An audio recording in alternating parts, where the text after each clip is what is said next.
I hit this issue today, and here's the quick fix that solved it. Activating a new SIM with Koodo is a straightforward process. Here is how to do it step by step. Step 1. Enter your information. Before you start, make sure you have your new SIM card, Koodo account information, and any necessary identification ready. This will make the activation process smoother. Step 2. Visit the Koodo activation page. Go to the Koodo website and navigate to the SIM activation section. This is where you will enter your SIM card number and account details.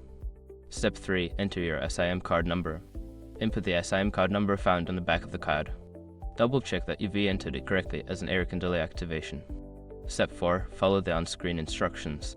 Once you've entered your SIM number, follow the prompts on the screen. You may need to verify your identity or confirm your plan details. Step 5. Restart your device. After completing the activation, restart your phone to ensure it recognizes the new SIM. This step is crucial, as some devices may not pick up the new SIM until they are rebooted. If you run into any issues, such as the SIM not being recognized, try removing and reinserting the SIM card before restarting your device.